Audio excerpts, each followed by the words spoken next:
Hello everyone and welcome to this explainer. Okay, so let's dive right into this because we are tackling a topic today that completely flips everything we thought we knew about money totally upside down.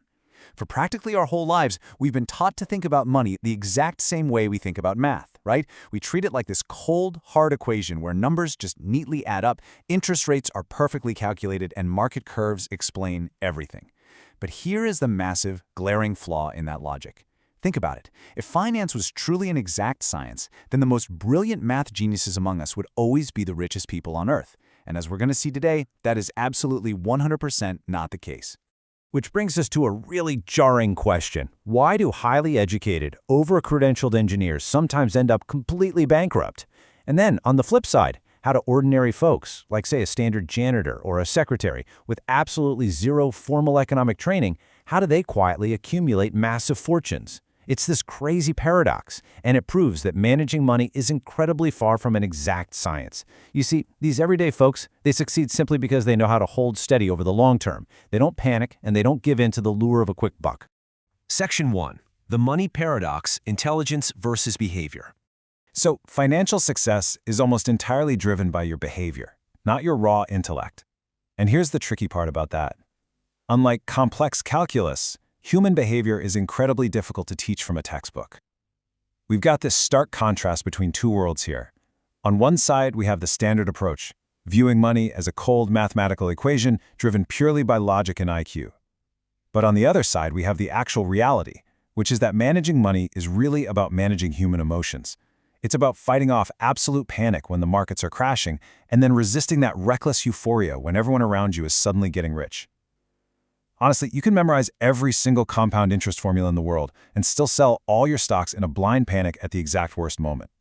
Technical skills matter, sure, but personal discipline and humility, they matter so much more. Section 2. The weight of your history. How the past dictates the present. We really need to ask ourselves, where do these wildly unpredictable emotional reactions to money actually come from? Well, they aren't random. They are deeply, deeply rooted in our personal lived experiences. How you grew up literally dictates how you view every single dollar in your bank account today. Just look at these contrasts. A person who grew up during a period of extreme inflation, they are never going to view a basic savings account the same way as someone who grew up in absolute economic stability. Or take someone whose parents lost their jobs during a severe recession. They develop a totally different relationship with risk compared to someone whose family got wealthy during a massive economic boom.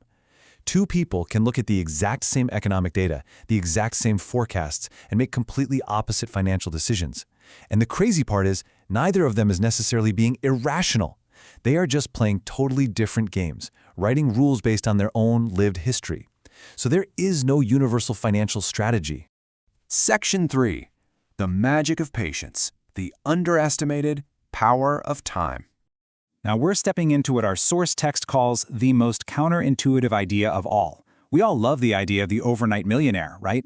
But durable, lasting wealth isn't built by sudden strokes of genius. It is built by quiet, obstinate consistency. Just look at how this plays out over time. At year 1, compounding interest is terribly, discouragingly slow. By year 10, honestly, it's just a lot of silent, boring repetition. But by year 20, that is when the spectacular acceleration actually happens. The big problem here is that human brains are wired for immediate linear results. We want to put in an hour of effort and see an hour of payout right now. So, the crucial takeaway is this. Most people self-sabotage. They abandon their strategy, they panic at the first setback, or they change course entirely way before they ever get to that spectacular acceleration phase. The true skill isn't finding the perfect investment. It's really just surviving long enough to let time do the heavy lifting. Section 4. Luck and risk. The two forgotten faces of success. I want to shift the tone just a bit here, because our source material points out a very uncomfortable truth about human nature. We are entirely too quick to attribute all of our financial success to our own pure, unadulterated talent, and then we attribute failure to pure stupidity. But think about this. Two people can be equally rigorous and make the exact same logical decisions. But one gets incredibly wealthy because they happen to invest just before a massive, unpredictable market boom. That's luck. The other loses everything because they invested right before a global crash. That's risk. They are just two sides of the exact same coin of external circumstances.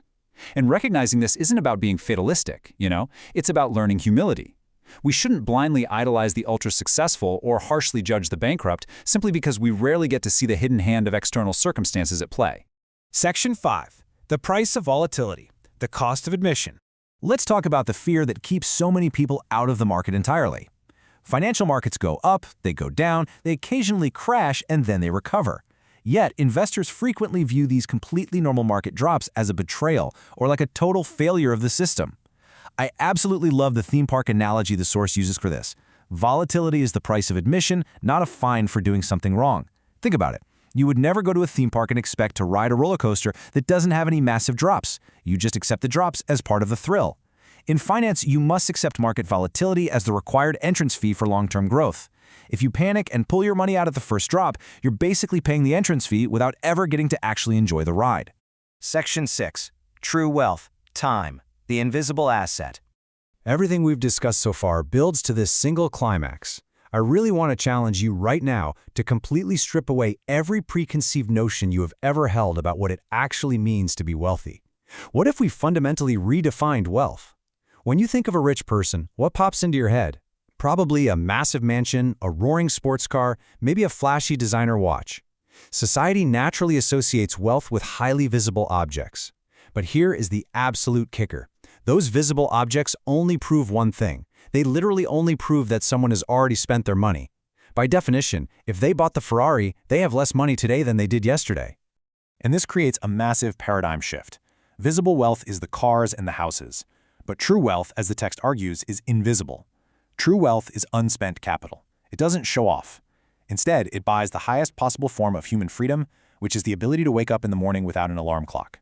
It's the freedom to choose exactly who you work with, the ability to say no to a bad opportunity, and the power to completely control your own time without having to ask anyone for permission.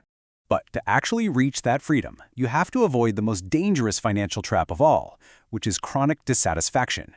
Constantly moving the goalposts. And that brings us to our definition of the day. Enough. This is a personal threshold of sufficiency that you consciously define for yourself, completely ignoring external pressure or social comparison. Taking wild risks with money you actually do need just to get money you don't need is a total recipe for disaster. Defining your own personal enough isn't a lack of ambition at all. It is actually the ultimate sign of profound financial maturity. So, to wrap up this explainer, finance is ultimately just a deep study of human behavior.